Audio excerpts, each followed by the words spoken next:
Hey guys, welcome to Solo ReacTalk. Today I'm going to be reacting to a video requested by Apple Baron. It's called Legendary Loot of Riot's MMO According to Law by Necrit. If you want to check out my previous reactions to other Riot MMO videos made by Necrit, remember the playlist card will be at the top. Just click on it and be able to access them. If you want to check out the original video as well as Necrit's YouTube channel, the links are in the description below. Okay, let's start. 3, 2, 1, go. MMO videos, Riot MMO, Riot MMO, Riot MMO videos, multiplayer Riot MMO, Riot Are you okay, Necrit? MMO, Riot MMO, MMO. Loot, arguably one of the driving forces of MMOs, and it doesn't matter if it is an MMORPG or an MMO shooter. Loot is something everyone celebrates their joy over, but it might be for two separate reasons. Some people like having big numbers on their characters. Sure, it is a key progression for MMOs, but for a lot of others, me strongly included, it's all about the visuals. I simply want to show off the achievements of my character, so after I get some good loot, it better look good. Yeah, you know, suit of armor, the swords, the staffs or the wands that your character uses, and the mount, you know, like either it's a horse or a dragon or some sort of creature, yeah, you know.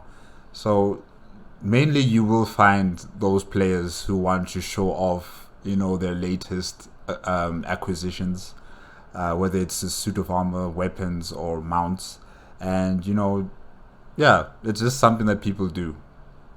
In fact, that's exactly what my MMO journeys have been about. I care about the appearance of my character a lot, classic Wrath being a perfect example. You see, since the original Burning Crusade, I have always played a paladin. So naturally, with Classic, I got one to max level on my home EU server.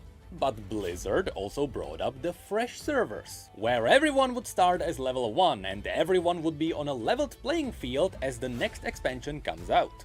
This is something a lot of people didn't believe would be that popular.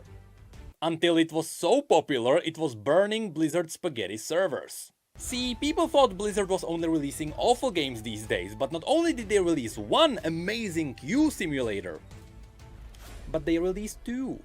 Well, He's talking about the Wrath of the Lich King, right? Yeah, I think he's talking about the Wrath of the Lich King. Could I say it's like a remake?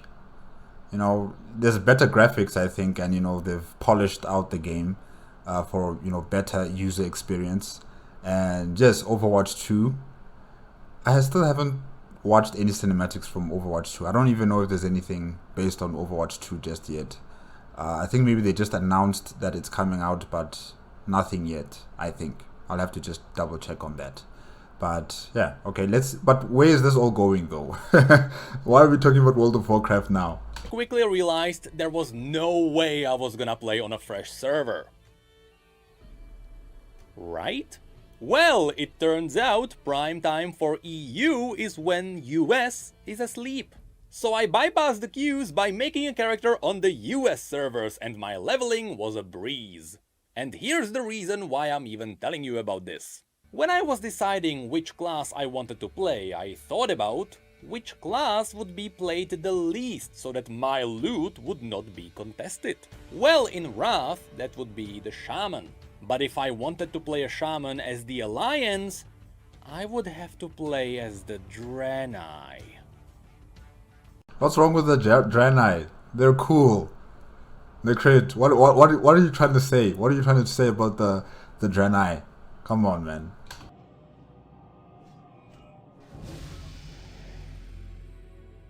Visuals matter to me. I can't play a character that looks awkward.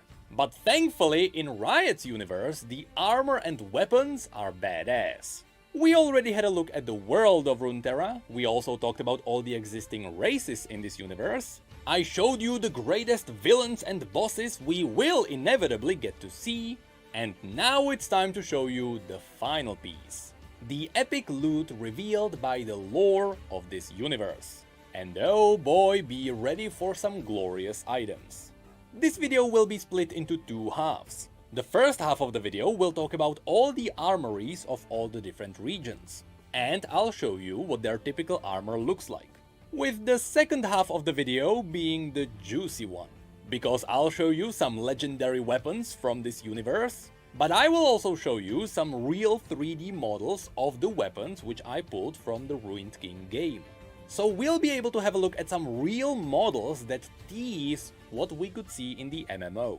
But first, let's go region by region and let's have a look at the typical armories. So, let's start with the good, totally not racist boys of Demacia. With Demacia having the classic white castles and knights in shiny armor. That's exactly what we should expect here. Besides the rugged appearance at low levels, which we should expect everywhere, the armor of the Dauntless Vanguard is just about the most iconic here. Being made of petrified steel, it is naturally pale and resilient to magic. At the lower ranks, it is a wall of silver steel. But at higher ranks, their armor has some golden outlines. Yeah, the armor set is quite cool. It kind of reminds me of, I forgot what they were called. The soldiers in Lord of the Rings, Return of the King. I forgot who they were, I forgot. But they belong to that city that was being attacked by the orcs. I just can't remember what their names were. Yeah, I'm sorry guys. But they kind of remind me of them, you know, in terms of the armor set. And yeah, it's quite nice. It really is nice. They really are like a knight and shining armor society, you know, Demacia, yeah. Sergeants also have different helmets that stand out. And depending on what your job in the military is, the armor has totally different variants. There is one for the horse riders, there is also a lighter version for the trekkers, there is also a version for the raptor riders. This one also has a cool elite variant. Okay, that one is cool. That one is cool, really. And you can see it in greater detail in the official concept art. So if you're a lover of shiny armor, you're going to appreciate these. Even their cloth armor is just a lighter version of plate. That shows you how much Demacians love. This lady's using magic. I thought people are not supposed to be using magic in Demacia. Lady, you are using magic. Where are the seekers? Armor. I mean, they even armor up their hawks. But Demacia also has the classic scouts hiding in bushes. So they also have the classic ranger outfit. They also have the swift-footed duelists with light armor. And of course, then we have the mage seekers. As we mentioned in the last videos, these are the guys hunting down mages. The most iconic part of their gear are the half masks. That's what indicates that you belong into their crappy cult. This guy is cool. I like the scepter that he has in his hand. He's like deflecting magic. Yeah, that's cool. But all of them also wear long blue coats and a trinket called the Grey Mark. This piece of Grey Mark. Wait. Okay, I don't know about that. I think I've heard it once when he was talking about Demacia before.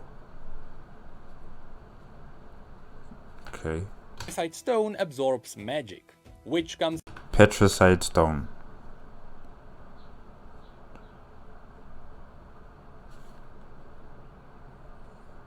Alright. in handy whenever you are trying to uncover a hidden mage.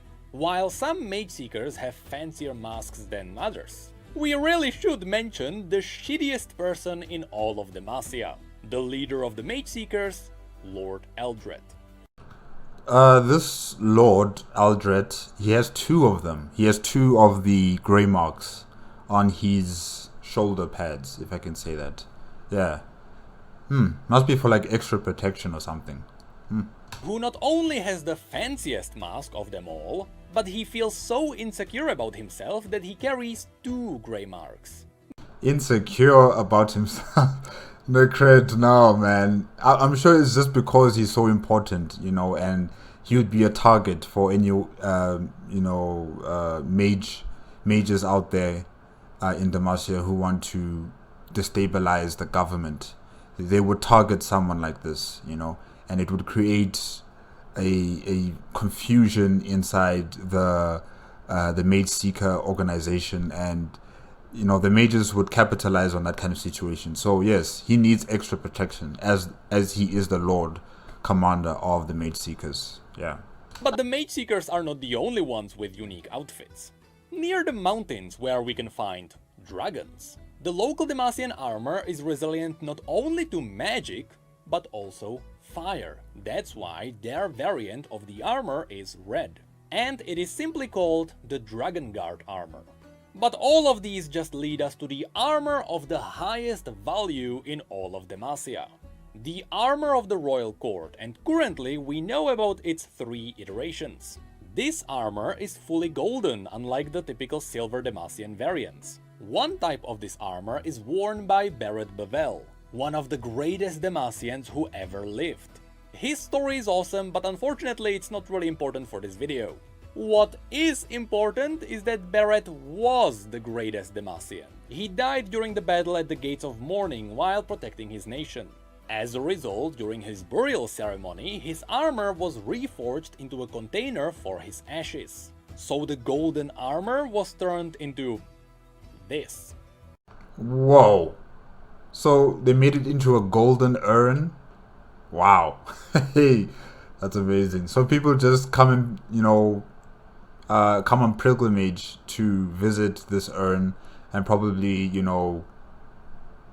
don't know if they worship him or they're just there to put money or swords or shields or something like that, or just ask for a little bit of luck in their future endeavors or something like that. Because I see a lot of people there that look like monks or priests and regular folk who are there just to visit the urn.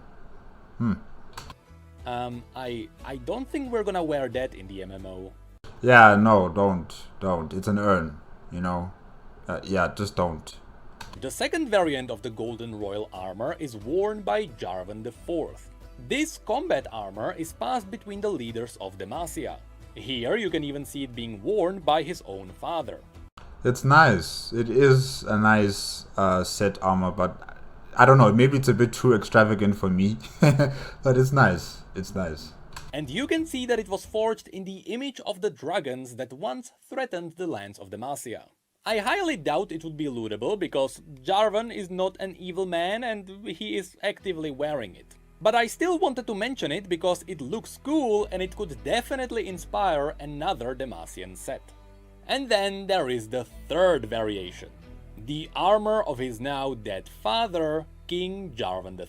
He looks like a custodian from Warhammer 40k. He looks like a custodian. He is cladded in golden armor and he's huge. Yeah, he looks like a custodian. Third. This is probably the heaviest armor in all of Demacia. I really love this image because here Jarvan looks like a space marine from Warhammer. But at least it shows you that Demacia is not only all about silver. They also have gold. Fun fact, the Crown Guard family is wearing a special variation of the armor which has comically large shoulder pads. Garen is part of this family, that's why he looks the way he does. When it comes to the weapons, there is not much to add here. Demacian weapons are minimalistic and shiny. Yeah, they look nice. Look very simple, very clean. Yeah, they kind of look like elven weapons from a different, franchise or universe. They really do look like elven types of weapons. Yeah. So, let's move on to Noxus. Noxus has the exact opposite of Demacia. Instead of bright and shiny, they are dark and bloody. If you like big plated armor that is not shiny, you're gonna like these guys quite a bit more. Here, the vast majority of the armor comes from the Trifarian Legion. It is dark with a lot of hard edges and occasional silver lining. You can also notice that oftentimes this armor does not have sleeves, because Noxians are overly aggressive and they don't wanna limit their offense. But not all of them. For example, Captain Farron has a type of armor that doesn't give a damn about anyone. And yes, without spoiling anything, during Arcane, if you look into the background, you may find even more Noxian armor. But then there is also this interesting variant that is fully plated with a winged helm. This one looks different because it is actually an ancient Noxian who was brought back using blood magic. So perhaps we will be able to get something like this in the tombs beneath Noxus. Yeah, the Noxus armor is like the complete opposite of the Demacian armor, where that armor is brightly, presented, and it just looks like it's fitted to this person, like it's thinly made for them. But then with the Noxian, it's like it's thick, it's heavy, it's dark in color, and yes, some soldiers don't really have the shoulder pads or anything else that could negate their maneuverability and their agility when they have to fight against enemies. So yeah, I think with them it's much more practical compared to Demacia. With them, it's very fairy tale looking and very. It looks nice. It's just that for practical uses, I think the Noxians have it. They just have it. Yeah, their armor is cool. It's cool. Now, when it comes to light armor and cloth, Noxian spies often use leather with occasional plate armor. This is also used on the battlefields by those who are confident they don't need to use heavy plating to protect themselves. But really, it is the casters who are going to get the most style out of Noxus. The Noxian cult of Hemomancers use the black jacket with the crimson cloaks that look amazing. The Black Rose may swap the jackets for more plating because, well, it's Noxus. They're cool. Oh my gosh. Okay, this one is even better than all the others. Oh, I love this. This she kind of looks like someone from Star Wars. The Imperium. Not the Imperium. Sorry, the Empire. Yes, she looks like someone who comes from the Empire, like an Imperial officer. Yeah, she just needs the hat, and then she'll look exactly like an Imperial officer or a what do they call them? The Jedi hunters. I forgot what they call them now. But yeah, she looks like one of those people. All she needs is the lightsaber on her hip, and then she's just like that. She's a hunter of Jedi. Definitely, she's good. I like this attire. With the Noxian officials sometimes ditching the Crimson Cloak entirely for a full Black Imperial look. So even as a caster, even if you are not going to be wearing plated armor, you are still going to appreciate Noxus. When it comes to their weapons, well, Noxus does have massive weapons of dark steel, which often match the Noxian architecture with the hard edges. But Noxians also have a special kind of a weapon, the runed weapons. Noxian rune weavers are able to weave runes into their blades to enhance them. Sometimes these runes make the blades lighter so that you can one-hand a blade that is bigger than yourselves. And other times the runes simply make the weapons indestructible. So just know that League does have a canonical reason for you to be wielding oversized weapons. I'm wondering if a Demacian and a Noxus warrior, clash, and the Demacian has a Patricide stone in his possession that negates magic, and the Noxian has a rune blade that uses magic. Will the magic be negated by the Patricide stone, or will the magic within that blade still be able to be used against a Demacian? Yeah, I just need to know about that. Noxians also have suicidal bombs. I'm not sure if that's gonna lead into fun gameplay. So now let's move into the Freljord. Here we all know what to expect. Either you are wearing a lot of fur, or you wear nothing. This entire region is pretty much made of leather armor, but at least it comes in different styles. Yeah, it's something to be expected because, of the environment that these people live in. It's very cold, very windy, and, wearing a suit of armor is just not going to work out in this kind of environment. So wearing leather is perfect for this kind of environment. It's perfect for that type of warfare. And yeah, it just works, The Avarosans turn it into blue cloaks with white fox fur elements. The Winter's Claws stay closer to the brown elements, but at least the shamans of the Freljord give it a twist. They theme their armor after animals. Be it a mammoth with massive tusks on his shoulders, a wolf with the amazing wolf shoulder pads, or even an elk wearing their bones.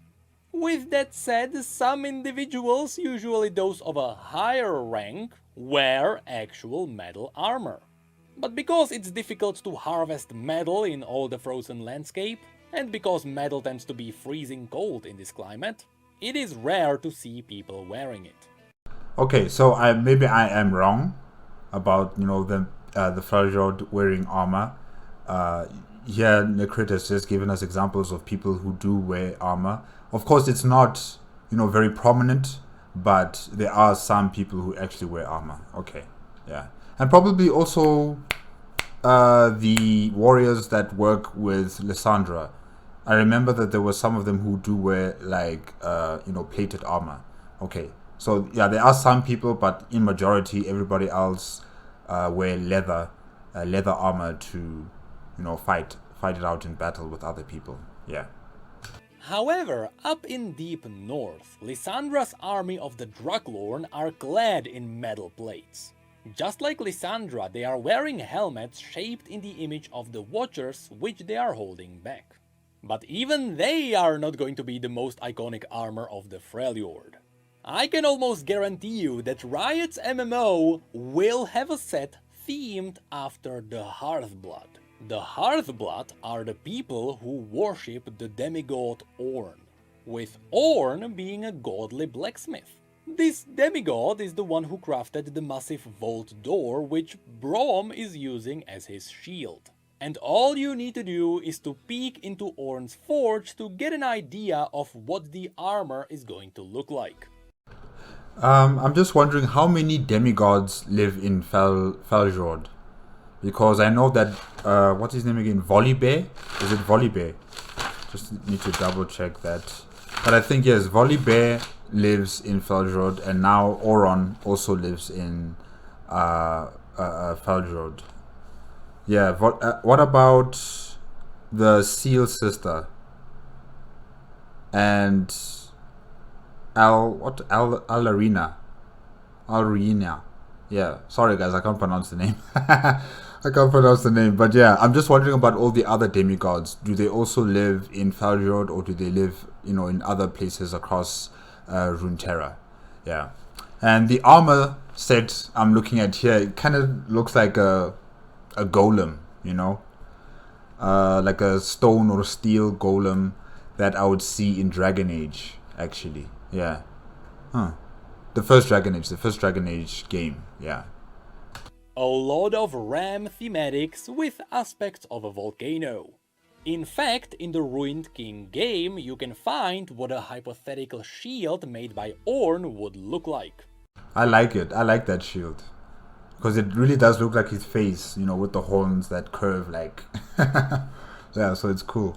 Ornn is simply far too iconic for this region, so expect at least one Fire Ram based set. But here I also... The guy is huge. Ornn is huge, but he looks like a dwarf. Wow. Very quickly want to add one more thing. Even though these people are rarely talked about, the Freljord also has its own scavengers. And it's a shame that these are rarely mentioned because their armor looks insane. And when it comes to the weapons, Freljordians have very barbaric tools. Loads of axes, swords and wooden shields, with an occasional primitive weapon from one of the trolls. Nothing too out of the ordinary. I don't know. I mean, all the other empires on the continent have the same weapons that they do, so I don't know why they're primitive. Necrit, are you showing us your favorites here? Is Demacia and Noxus your favorite, and the Freljord people are not your favorite?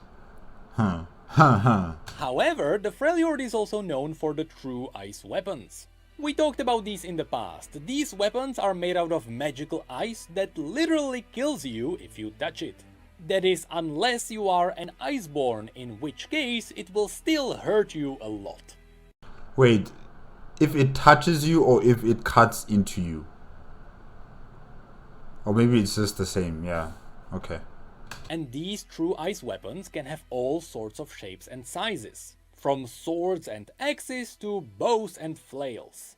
But that's it for the Freljord, so now let's have a look at Ionia. Ionia has a lot of clean design. Most people are wearing simple robes, and depending on what class you are playing, the robes can vary heavily.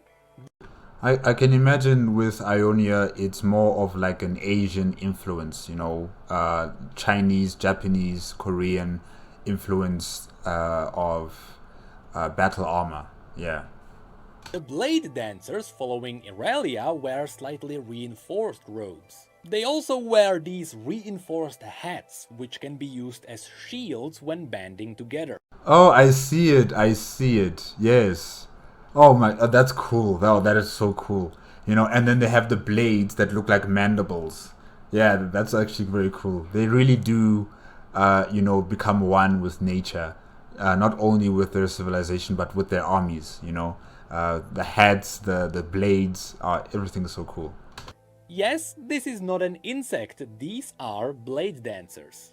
The field musicians also wear some really cool caster armor, but this is definitely not gonna be the coolest light armor here, because that one is gonna go to the Kashuri armory. Here, the one simply known as the Maker is making legendary weapons and equipment. How many arms do you have, lady? Oh. Which certainly does have a unique style. And yes, the very popular League of Legends champion Jhin is also wearing a set made by the Maker. Then of course, we can't forget about the Blade Masters. The Blade Masters of Ionia are known for their very wonky shoulder pads. You can see one on Yasuo, you can see two of them on his brother Yone, and even Master Yi in his fully golden armor couldn't afford to not have at least slightly wonky shoulder pad. Yeah, he's cool. I like him. I like his armor. I like the blade that he has there as well. Yeah, he's cool. Speaking of which, all the Vuju Blade Masters wear helmets with the green lenses. These allow them to see what is happening in the spirit realm, so I wouldn't be surprised if one of these weird helmets was obtainable in the game. Again, it is quite iconic. But don't worry, we can find some heavy armor even here. Look at that sickle. Whew. While normally the Ionian ninjas are wearing light armor, Shen and Zed are two types of fully armored ninjas, with Shen wearing the classic Kinku blue colors, and Zed wearing the red colors of the Shadow Order. But even that is not it. We also can't forget about the Temple Guards, which... The Temple Guards.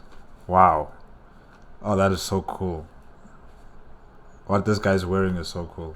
might be wearing the most badass armor in Ionia. And when it comes to the weapons of Ionia, it is all blades and sharp objects that resemble living things. Living things? I'm not sure about that. Okay. Next up, let's delve into Piltover and Zaun. This will be a quick one because we can't get closer to just real life. Anything from the 20s to 60s is in fashion here, at least when it comes to the light armor. But even that has a cool twist here. Because Piltover and Zaun are based on technology, sometimes you can find some really great examples of proper tech wear. You know, I'm still quite surprised that Piltover hasn't created,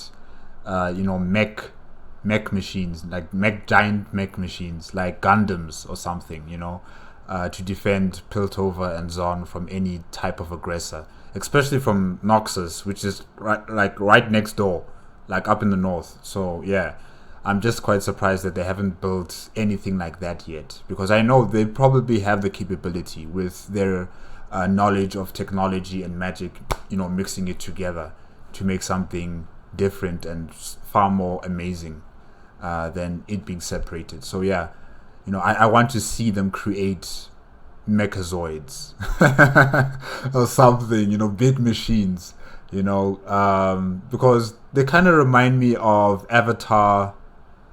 What was it? It wasn't Avatar Aang, it was Avatar Korra. Yes, Korra, I forgot her name. In Avatar Korra, there was a city. I forgot the name of the city, but you know, the premise of that Avatar Korra, you know, civilization of all the different elements, you know, have been progressing over the years. You know, after the wars with the Fire Nation, they've been progressing with technology, progressing with innovation, and there were some scientists who even developed a huge machine, a robot, that could use spiritual energy and transform it into a gun, you know. So I'm just imagining Piltover doing the same thing, where they would create a huge robot that uses spirit or magical energy as a big gun to fire at their enemies. Yeah, because I don't think Piltover and Zaun have a standing army, right? I know they have the police, but then that's about it. Yeah, so maybe they would need something like this to deter any type of threats. With the Pharaoh's family being the best example. Here they are wearing a straight up Tesla suit. And here, one of the leaders of the Pharaoh's family has a very good armor set. Yeah, what's that? What's that? No, man. Take that stuff off. take those little ornaments off. Like, it's distracting, you know? No. Where you can see all the hard labor on their shoulder pads. This is definitely one of the more unique armor sets of Piltover. And of course, in Zaun, all of this gear is gonna be slightly more grungy, or at times horrifying, but the fun will probably begin when we start looking into the augments. Because augments are not only for the fanatics, they can also be worn fashionably. And I can't wait to see all the different augmented armor sets. The cat is cute, you know, the head, but then the hands or the paws of the cat, they're giant. They're like these big things. Oh gosh, what did they create here? When it comes to the heavy armor, don't look into the forges, I'll tell you that much. But really, all the heavy armor goes to the wardens, the heavily armored police force of the city. However, some of the barons of Zaun may be teasing some heavy armor as well. When it comes to the weapons of Piltover and Zaun, well, it's anything that can be engineered. So probably primitive guns, explosives, and hidden knives. Primitive guns. I don't know if you can call them primitive, Necrit. You know, they're using magic in these weapons. And, you know, I don't know. I just don't think I would call them primitive. I can see maybe Piltover and Zaun, you also don't like them. You don't like them. You don't like them, Necrit. Just like you don't like the Freljord, you know, calling their weapons primitive weapons as well. I can see now. I see.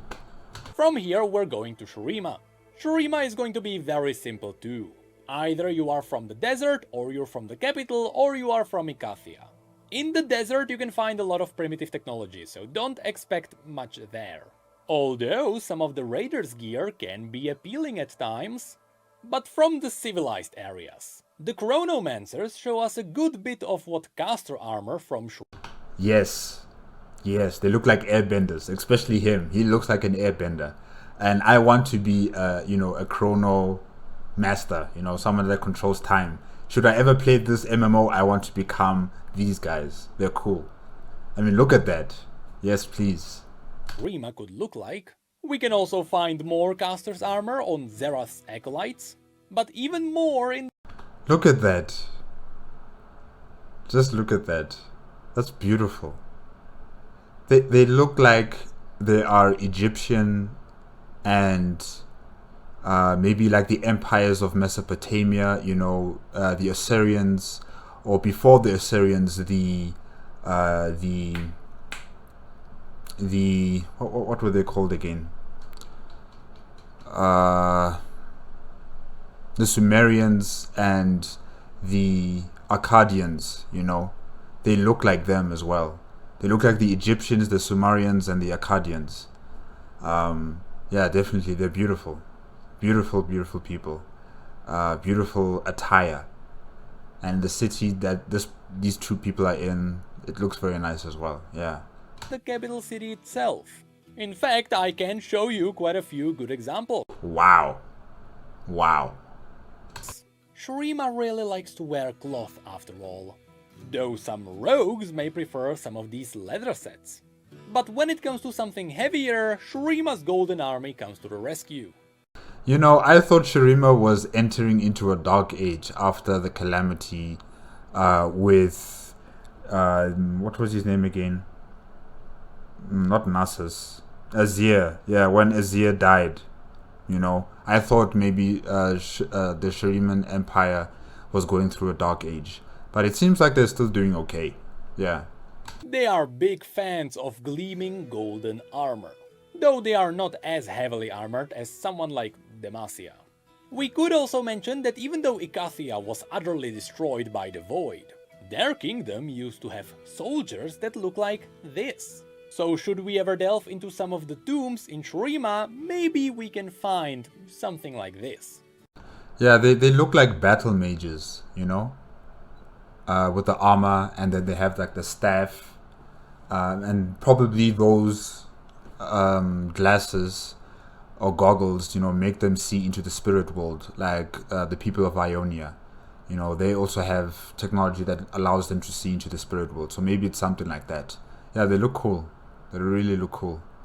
I wonder how many Icathians are still alive, you know, after that calamity with the Watchers, you know, after that deal that they made with the Watchers. I wonder how many people are still alive from that empire.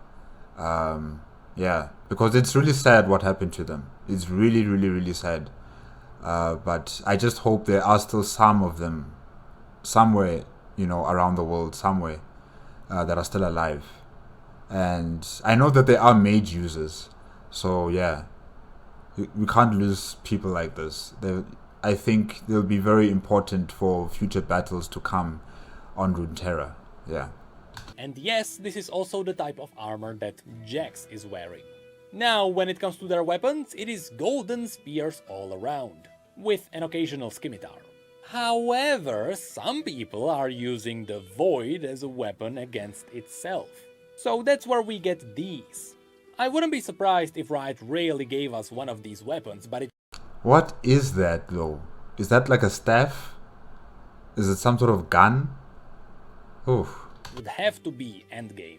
I really love the concept of this kind of a weapon, and let's be honest, a full set of void corrupted weapons sounds like really great raid loot. Next, let's very quickly mention Targon. Most Targonians don't wear much, but when they decide to wear something, it is usually in the image of their religion. The Solari are clad in more of a golden armor, since it is themed after the sun. They are also very defensive people, so they also use giant shields, with the most iconic soldier of them all probably being Leona, but I prefer the Daylight Spear, Ravoon. And obviously, just like their armor, their weapons are also themed after the sun. In fact, you can see the weapons being forged here by the Sun Forger. The Lunari, on the other hand, wear more of a lighter armor. Here we can get good examples of caster's gear. And here you can see something more of a rogue set, with Diana herself wearing just about the heaviest armor the Lunari can offer. She's beautiful. And the armor is quite nice too. Huh, very nice. And that sword, wow. How do you wield something like that? It's not much, but it's an honest work. When it comes to their weapons, it is curved blades. Like the moon? Because you know, they resemble the moon. And in some rare cases, the Lunari can also summon celestial weapons from the cosmic realms. Oh, that is cool. That is cool. So when it comes to the endgame, I wouldn't be surprised if the Celestials gave us one of these weapons. Yes. How do you use these types of weapons? They're so alien looking. What's that one? The one with the black hole that it's creating. What is that? Wow. These are actual canon celestial weapons. And they are all guns. But besides these, if you'd like to see some more iconic sets, we have the Warriors of Rakor, who resemble the classic Spartans. I like their cloaks. Wait, let me just go back a bit so I can show you. Yes, I like the cloak. I like how it shows like the universe or stars and the nebula clouds and galaxies in it like that. I love that. That's amazing. I just wish they wouldn't wear gold. I mean, there's a lot of people now wearing gold. You know, if they could make their armor like that as well, with the stars, you know, showing stars and galaxies and gas clouds and stuff like that, that would be so epic. You know, instead of being gold, because now gold is losing its luster to me. You know, the Demacians have gold. The Empire of Shurima have gold, you know, and there are other factions on Targon that also have gold. So, I don't know. There's just too much gold. The Herald of the Dragons is wearing a very interesting mask. The Goat people have their own gear. But most importantly, we better get an armor set themed after the celestial aspects. These creatures are just so dang cool. Yeah, no, they're amazing. Look at these two. Wow. Next up, we should also mention Bilgwater. For the most part, it is just pirates. Guns, cutlasses, corsair clothing. But besides the normal pirate wear, we can also mention the religious Buru worshipping the god of motion Nagakeboros. Their entire aesthetics are themed on Aztec stone. At least that's when it comes to the heavier armor. If you'd like to see some caster's armor, be ready for tentacles. Loads and loads of tentacles. Whoa, that's cool. That lady there with the tentacles, that was cool. It was really frightening, but really cool. Yeah. And where is this? This is beautiful. Is this like a city? Wow. I like this image. Oh, okay. I need to see this image, you know, in my own time. Yeah. But it's cool. I like it. I like how there's this hurricane, you know, storm, and then there's the sun that's just shining through the eye of the storm. That's so cool. Oh, that is so amazing. And then you just see the city there, made out of stone. It looks like Atlantis or an Aztec or a Maya city, you know? Yeah. But I'll tell you one thing, I really wanna see an armor set themed after Nautilus. Can you tell I like plate armor? Anyway, let's finish this first half of the video with the last place. The Shadow Isles. Obviously, before the Shadow Isles were the Shadow Isles, they were the Blessed Isles. That's where most of the design will come from. Of course, we know that the Sentinels originated on the Blessed Isles. So all of these light pale sets come from here. Also, before we get into the darker stuff, I can show you all of these guys who show us some uncorrupted light sets. This is interesting. Is this like a ballroom? Wow. Oh, this is nice actually. Oh, wow. Yeah, they look like, well, he looks like a clown. Yeah, it's cool. But then things get dark. This place has a lot of interesting light armor, with my favorite being the set of the Rekindler. There is Wait a minute, that guy's got candles on his back. No, no man, take that stuff off. You just remind me of that other guy from Piltover with the workers on his shoulder. No man. something so simple and yet so cool about this one. I also really want to see a set themed after one of the spirits of death. This would be a great one for casters. But then of course there were a lot of people who came here to vanquish the dead. And eventually they would be claimed by the undead as well, and that's where we can get these cool sets from. But also, the Shadow Isles are riddled by the soldiers of Kamavor who once raided this place.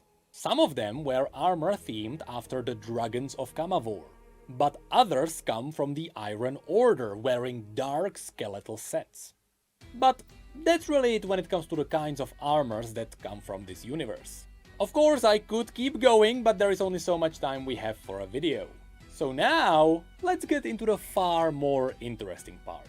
And let's talk about some very specific items which we will Yodel. see in Riot's MMO. Whether we'll be able to loot them or not is a whole separate conundrum. For example, in the past, Blizzard knew that Frostmourne was so legendary they couldn't just give it to players and let them run around with it. Not when the lore dictated that there could only ever be one Lich King. So when the players finally defeated the Lich King, Blizzard didn't give them Frostmourne, but they gave them a weaker version of it called Shadowmourne. But then 10 years later, everyone was able to run around with the shards of the Frostmourne, so I don't know what the logic was. Anyway, the point is, I am going to show you items that canonically exist in this universe. There are no buts or ifs, these legendary items exist in the game. And to make things even more interesting, first I'll cover all the legendary items which we are unlikely to get, though Riot may still give them to us for the sake of it being cool, and then we'll get into some proper loot. So first... Maybe they will give them to you, but of course, just like with World of Warcraft, they'll call them after different names and they won't be as powerful as the original weapons, you know? Yeah, they'll give you like something that is closely akin to it, yeah. First, let's mention Drakebane. This legendary weapon of the Demacian kings was designed to slay drakes. It is a hybrid between a spear and a sword that can extend itself. The art of fighting with it is only really known to the Lightshield dynasty. And when wielded in combat, the weapon is just as dangerous to its wielder as it is to the enemy. And Jarvan only ever pulls it out when things really get serious. I doubt we will ever be able to get this legendary spear, but we are most likely going to see it in action in the MMO. Also in the category of legendary, likely unobtainable weapons, we have the legendary gloves of Nezuk. Long story short, a very long time ago there used to be an ascended warrior who was trying to figure out how to defeat the void monsters. His name was Horok. Over time he figured out that he can use the void against itself and... Is that a Watcher?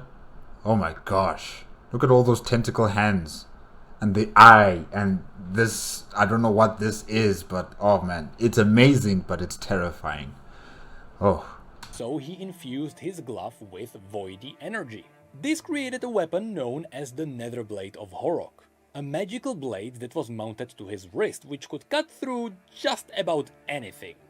That is cool. It kind of looks like a lightsaber, but it's not a lightsaber. But yeah, it's amazing. Years later, Horok died, and many centuries after that, his tomb was looted by the champion known as Kassadin. As you can see, this is what the Netherblade looks like. However, many years before Kassadin picked up the Netherblade of Horok, there was another Ascended called Nezuk who raided the tomb as well, and he stole the other glove. Eventually Nezuk died too, and Nezuk's tomb was raided by Ezreal. So... Man, you guys have no respect for the dead. Huh? Raiding other people's tombs? Like, what's going on here? No respect. Ezreal and Kassadin are each wielding a glove, which make a complete set, and together they are wielding power which even they probably don't comprehend. But because both of these champions are good guys, I doubt we are going to be able to steal their gloves. And this is where we can also mention the Hammer of Orlon. This one is very crucial for the story arc of Poppy.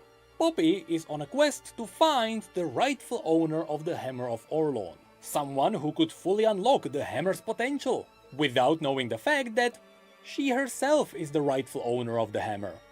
I mean, just look at her holding the hammer. She's so cute. Oh gosh. Oh my gosh, they're so cute. And that what she can do with the hammer is not normal at all. So the moment you take the hammer away from her, you destroy a beloved character. That's why I don't believe we will be able to get the Hammer of Orlon. Lastly, we could also mention the weapons of the Aspects, like the Zenith Blade. It's simple, I don't believe Riot is going to allow us to fight a decently friendly fan-favorite champion such as Leona. So we are likely not getting that blade. Maybe she'll just borrow it to you for the, the last mission. She'll just borrow you the weapon, and then you can use it for that mission specifically, and then you have to give it back to her or something. So yeah, maybe they'll do something like that. I could keep going, nearly half of the champions in League of Legends are holding interesting weapons, but half of them are the good guys, so I doubt we would just randomly be able to take their things. So let's instead have a look at the bad guys and their loot. Now we are going to have a look at the items which will likely appear in the MMO, and for which it is only up to Riot whether they decide to let us obtain these items. Here, above all, we have the legendary sword and shield of Commander Ledros. Ledros played a big role in the story of the Ruined King, but not big enough to prevent us from looting his weapons. So I truly would not be surprised if we were able to get them in the MMO. Especially since Ledros was the Ruined King's most powerful frontline soldier. Man, look at him. Just look at the king and look at the crown, the sword. Oh. The sword stands out because it was broken in half, but it was reforged by unholy magic, with the shield being reforged by crystallized death. Fun fact, you can find Ledros with his fully 3D modeled weapons in the Ruined King game. So these will be quite the beauty to behold in the MMO. Next, there has to be some kind of a legendary weapon crafted by Ornn, with one good example already existing in the lore. Remember how in WoW people went on a legendary quest to forge Thunder Fury? No, I don't, because I don't actually play the game. Or at least it was epic back in the day. I really want to see us do the same, but with Ornn forging the weapon. In fact, he kinda already did it once. In the lore, Ornn forged himself some tools. A spade, a hammer, and a fork. Later, after a battle with his brother Volibear, he threw all the tools besides the hammer away. According to a legend, the fork landed in the oceans somewhere in the east, where a Mer-King picked it up and he used this mighty trident to rule the oceans. That's how legendary Ornn's weapons are. He literally made himself a fork, which was so powerful mortals could use it to rule the world. And who knows, maybe we will be able to find this very fork in the game. So please Riot, we need one of Ornn's weapons. And here is where we can also mention the Vuju blades. I don't think there is going to be a legendary quest behind these or anything like that. I believe by one way or another we will be able to get a Vuju blade and it will just have some flavor text. But I still wanted to give you a context behind these weapons. Maybe they'll give you like a tree, a skills or, upgradable tree for your particular weapon. So like for the Vuju blade, you would also have like a tree where you could decide how you want this blade to operate as, or how is it going to be used in battle. So probably they might do something like that. You see, the greatest bladesmiths around the world have a way to enhance their work. They would forge a blade, write a poem, and they would bring it to Doran in Ionia. Master Doran would then take these blades and the poems and he would plant them in a hidden place known as Mistfall. After planting them down, he would wait for an entire year. During this time, the local spirits would bless the blades and greatly increase their power. This is how the great Vuju blades are forged. And I believe one of these blades with this unique history will be found in the game. And lastly, before we get into the big ones, there is an idea I had which I really hope Riot is gonna steal. You see, one of the big bad guys we are gonna fight is going to be Sion, a legendary warrior of Noxus who was brought back to fight again using blood magic. The cool thing about him is his metal jaw. The jaw is actually the crown of King Jarvan II, whom Sion had killed. So he put the crown on his jaw, and that means he's speaking and breathing in all of the gunk and the bacteria that was on this crown, because it was on someone's head. It's meant for your head, it's not meant for your mouth. So he's just, ew, okay, that's nasty. I mean, he looks cool. He looks like an orc, kinda, but that's still nasty. When we get to fight Sion, I would love it if he dropped the crown of King Jarvan II and we could wear it as an actual helm. Necrit, no! What are you saying, man? Look where it is. And then you must be putting that... No, man, no, that's nasty. That's nasty. That would be such a cool touch to Sion's loot. No. Now, before we get to the top 3 pieces of loot I want to show you, there is something else I want to show you. Something which you won't be able to find anywhere on the internet. And I know it because I was looking for it. and I couldn't find it anywhere. So, I did it myself. I went to the Ruined King, which is a game now available on Steam, which depicts a story that actually happened in the universe of Riot's MMO. And I went through the game files and I pulled out all the weapon models. Now, in this game, I don't know why, but you know, as I'm hearing Necrit say, "I did this, I pulled it out, I am the one who who got this," you know, it kind of sounds like he's admitting to a crime. like the police are asking him questions and he's like, "Yes, I did this alone, I am the one who pulled it out, I am the one." Oh gosh, I'm sorry, Necrit, it's just the way you're talking there, it just sounded like you were just confessing, you know, to a crime. Oh gosh, sorry guys. you have 6 party members, each of which is using a totally different weapon. It's kinda like how weapons work in something like Diablo. And because it is an RPG game, the weapons have different models. And here's the kinds of weapons I am going to show you. Yasuo is using swords, Braum is using shields, Ari is using orbs, Misfortune is using pistols, Pike is using daggers, and Ilaoi is using idols, which is basically oversized trinkets. So, let's start with the swords, shall we? Feel free to pause at any time to check these out.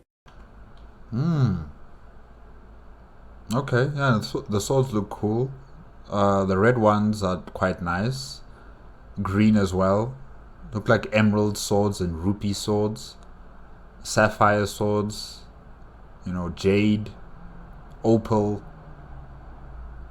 Oh, look very nice. Except for the one with teeth on it. It looks like a wooden sword with teeth on it. Yeah, that looks weird. It kind of looks like... what's his name? Zaraki Kenpachi from Bleach. The Japanese animation series called Bleach. There's a captain of Squad 11, Zaraki Kenpachi, who has a sword that looks like it's been chipped away. Like it's very... like the edge is not really like how you define a normal sword to look like. It has like teeth on it. So yeah, it kind of looks like this one that I'm seeing right now, with the teeth on it. And yeah, the other blades, they look okay. Yeah. You can see how a lot of the swords are themed after certain regions, but some of them are named swords, which we will probably see in the universe. At the bottom we can see Hextech Gunblade and Stormrazor, and in the middle you can find Manamoon, Muramana, and Doran's Blade. Next up we have the shields. Of course, in Ruined King the shields are carried by Braum, who is a very big guy carrying a very big shield. The only shield I recognize is the one made by Ornn. You know, the red with his face on it. Yeah, that is cool. I like that one. The other ones are okay. I like the one with the chains. Yeah, that one's also quite interesting. And yeah. Yeah, I think those are the only two that I actually quite like. The other ones with faces on them and other kind of insignias, yeah, they look interesting, but for me the main one is Ornn. His shield is quite cool. I like it. So of course all of these are a bit oversized to match him. I also found out that some of them did have recallers, which to be fair is standard for any RPG game these days, so I included them here too. Anyway, here we can point out the shield of the Poro King, Doran's shield, Randuin's Omen, and as I mentioned before, even here we got a shield themed after the demigod Ornn. Next we have the magical orbs. The game calls this kind of a weapon a focus. These are obviously for casters. A focus. Huh. They look nice. Oh yeah, they really do look nice. Alright. And in Ruined King you can see that a few of them have comical theming. For example, you can see a ghastly Poro, a Poro snack, and even a D&D dice.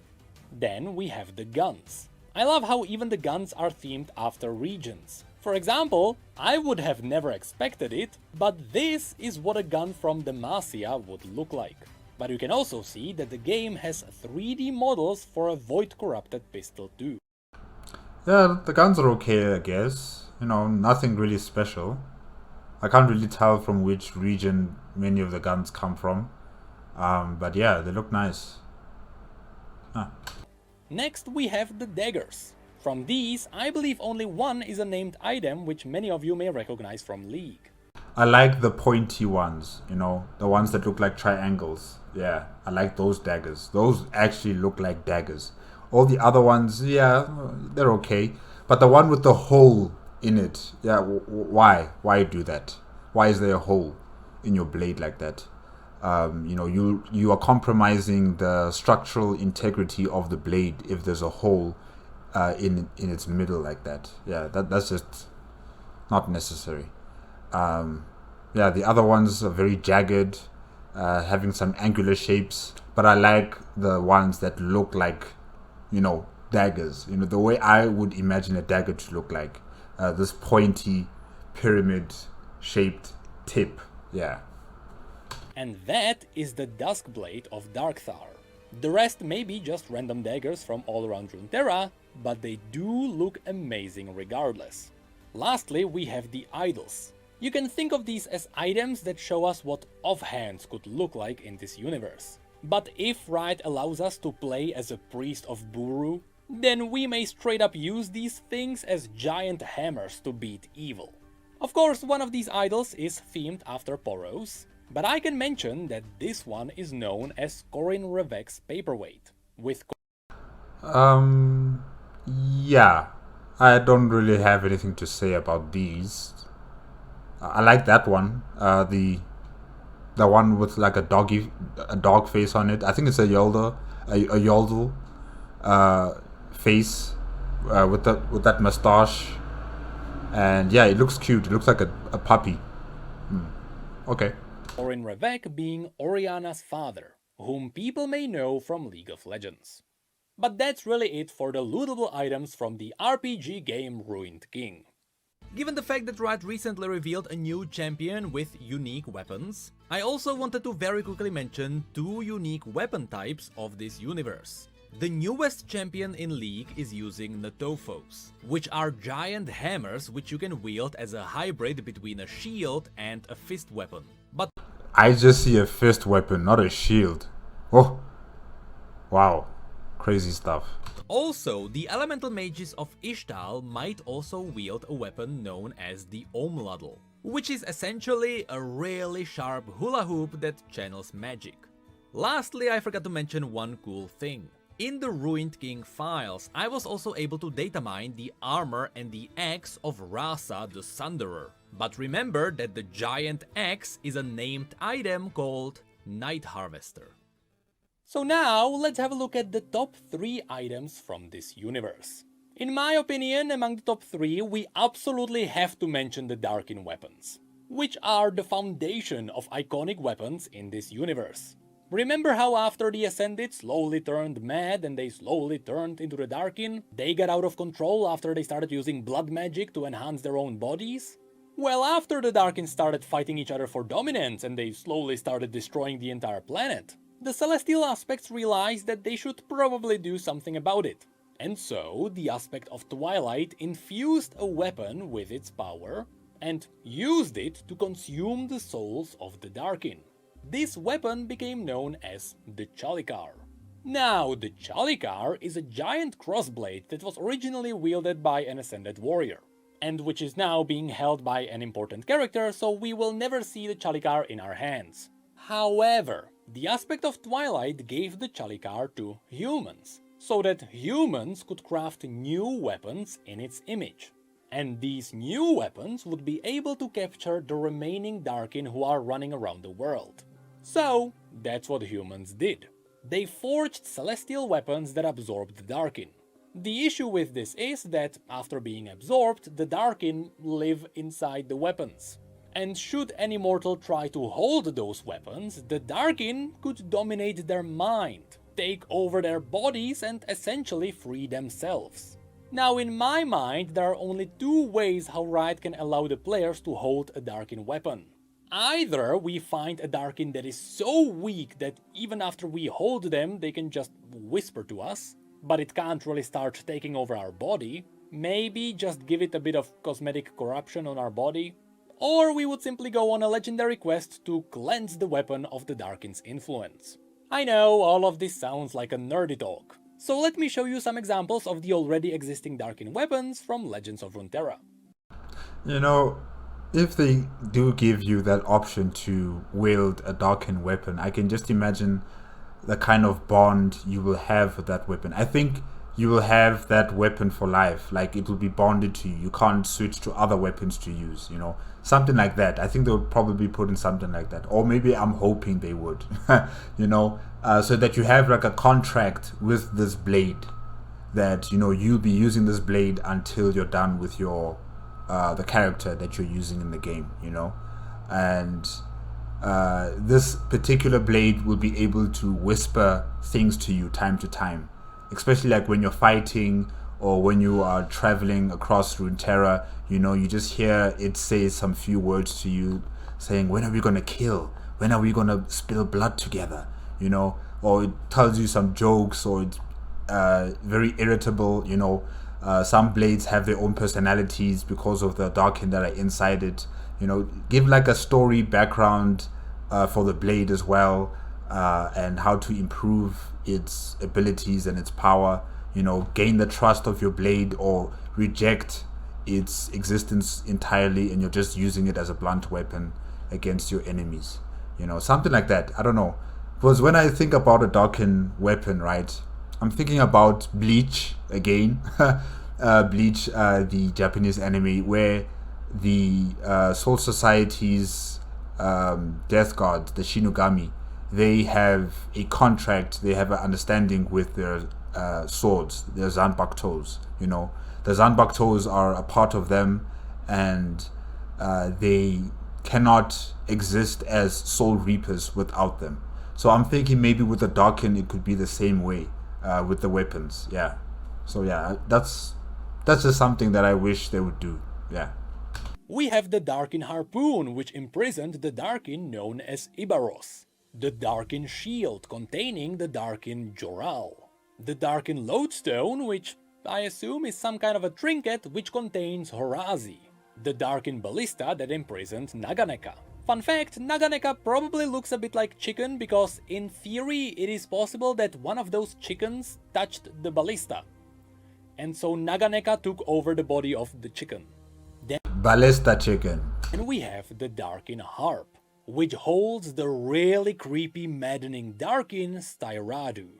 Of course, there is also the legendary Scythe of Rast, which is currently being held by Kayn, who is successfully resisting Rast. There is also the Darkin Bow of Varus, the Darkin Bloodletters, which belong to the one who came up with the idea of using blood magic, Zolani. And lastly, we also have the Darkin Halberd that contains Tarosh. The Darkin Harpy, that instrument, right? I'm just imagining someone actually using that in battle. They just take out the harpy, you know, they just, you know, take it, bring it over their back, and then they put it on the floor, and then they start playing the harpy, and then as they, you know, create a certain type of tune, energy starts waving out of the harpy, and it attacks the person that, you know, the player is targeting. So yeah, that would be very cool. That would be very, very interesting, you know, to fight with a harpy. Yeah. We also know that later this year, Legends of Runeterra will reveal even more Darkin. We are still waiting for more information on Aatrox, and I can't wait to learn what the heck that Darkin monstrosity is. Whoa. It's huge. One big eye, and then 1, 2, 3, 4, 5, 6, 7 eyes on the left side. I don't know about the right, how many eyes are there, but yeah, wow, it looks amazing. Is that a Darkin that took over the body of a Voidborn? Because that sounds badass. It's possible, look at it. But anyway, I really like the shield, and I will probably play a tank just to get it. Anyway, on to number 2 on this list. When talking about legendary weapons, we have to mention Nightfall. We talked about this one a little bit when we talked about the bosses and villains of this universe. Many of you may know that Mordekaiser has the ability to forge souls into just about anything. Be it bricks that would build his kingdom in his own realm, or weapons. When Mordekaiser was summoned into the realm of the living, Instead of being thankful to the cultists who summoned him, he ripped out their souls and forged them into his brutal mace, which he called Nightfall. This is the giant hammer that Mordekaiser is carrying on his shoulder. And with Mordekaiser inevitably being a boss which we absolutely have to deal with at some point in the future. Really, it's all his lore is about. After we get to fight him, he has to drop Nightfall. This weapon doesn't really have any important lore, so you are not screwing anything up by giving it to the players. It is simply a badass weapon worthy of a legendary drop. I mean, at this point, after his entire story, this weapon has the kill count of hundreds of thousands. But even that weapon is not number one. Just as Viego is the Arthas Menethil of this universe, so his legendary blade is the Frostmourne of this universe. It's just more streamlined and clean, and just look at it, it's so elegant. But I'm afraid this blade is so legendary, Riot will probably not give it to us. So let's talk about the Blade of the Ruined King. What originally started as a simple item which you would buy in the in-game shop in League of Legends, was eventually turned into the most legendary blade of the League of Legends universe. I mean, it's so legendary that you can buy it in Valorant. This blade, which used to be simply called the Blade of the King, has a name. It is called Sanctity, for when this blade appears, people of Kamavor know they are safe. It has two very unique abilities. Sanctity is always stored in its sanctum inside Kamavor's capital, but its wielder can instantly summon it anywhere across the world. That's what you can see Viego do in the cinematics. He is not conjuring it out of thin air. He is simply summoning it. Wow. Okay, so it's kept in a different place and he's just able to summon it like that. Okay, wow. Wow. Its second ability is what gives the blade its power, and it's what gives the blade a second name. You see, the Blade of the King is passed down between the kings of Kamavor.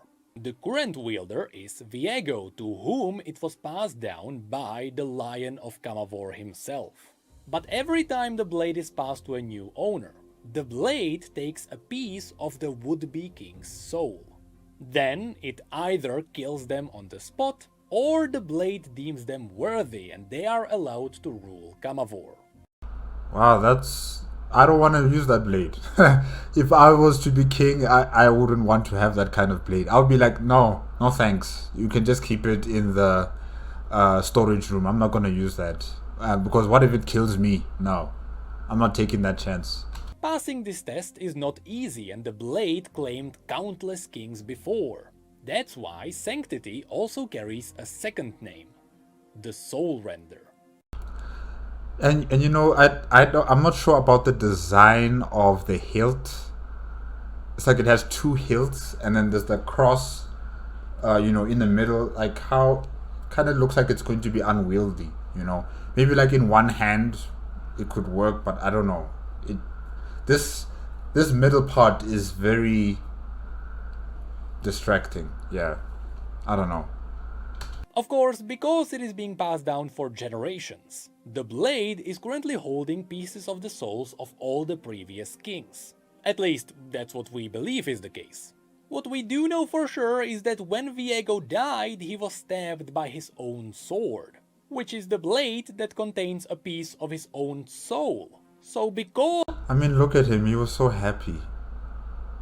Just to see her again, just moving around. He was mesmerized. He didn't even care that he was being stabbed. Wow, this guy, he really was in love. Wow. Because his own blade couldn't claim him. That's one of the many reasons why Viego's death caused a massive explosion of undeath. It is the blade that is responsible for creating the Shadow Isles. And it is the blade that is going to claim us once we inevitably get to fight Viego in the MMO.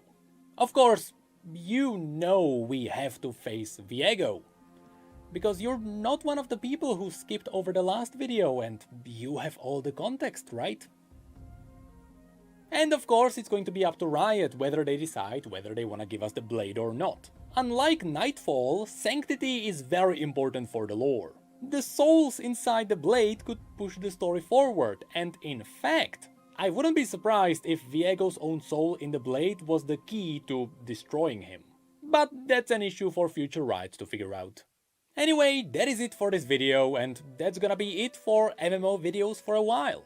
Many people ask me if I feel like I'm oversaturating the MMO videos. And I'd like to say, no. So far, I am only showing people what actually exists in the universe. Nothing He said what he said, and he's not changing on it. more, nothing less. But from this point on, if I dive into other topics, I feel like there wouldn't be enough content. And I would have to start going into heavy hypotheticals. And that's not really what I want to do. I want to show people the beauty of Riot's universe. And I want to show people that League's lore is really good. And it's been really good for about 7 years now. So, because this is going to be my last MMO video for a while, in a classic Riot style, I want to leave you with a montage. A supercut of some of the amazing places which we know exist in this universe. It is going to be nothing but official art from this universe. And should the day come, and should we see the MMO come to fruition in like 8 years, these are gonna be the places I'll go out and look for. 8 years? Ugh. So thank you for watching, thank you for reacting, and I'll see you in a decade. Guys, I don't want to see children, younger than me playing the game. I don't want to see people younger than me playing the game. I want to be that person. I want to be that person to play the game. I don't want other people who are younger than me to be playing the game, the game that we've been watching on YouTube, dreaming about it, thinking about it. Then all of a sudden we're too old to care about it, or we're too old to have time to play it because we have other responsibilities. I don't want to be part of that group. I want to be part of the group that plays the game. No, guys, a decade, 8 years, no, I'm sorry. It must be sooner.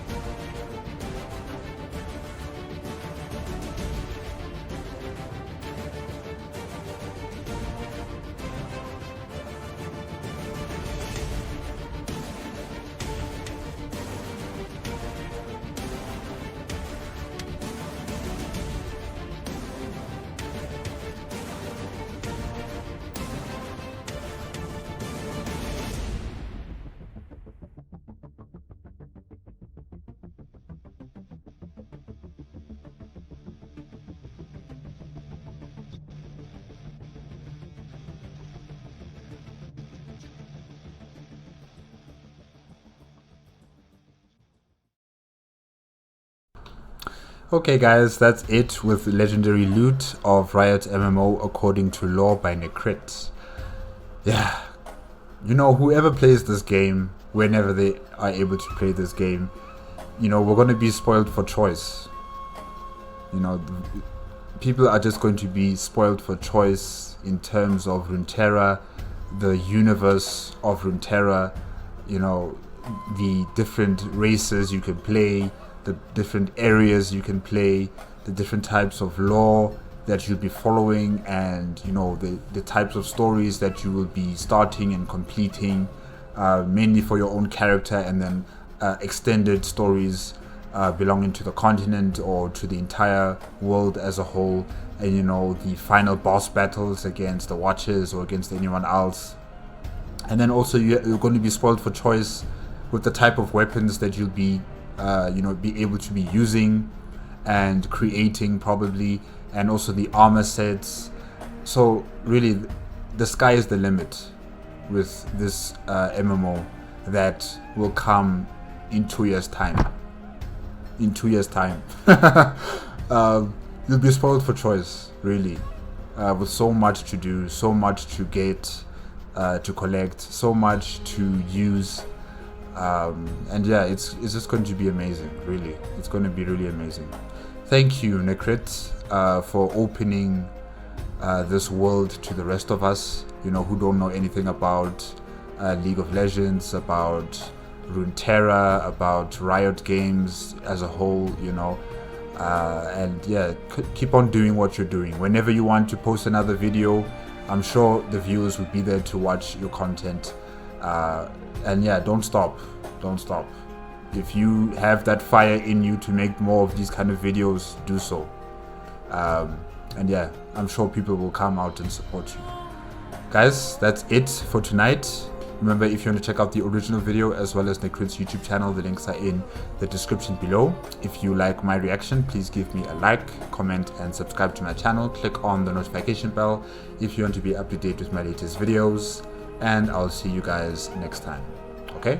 Good night.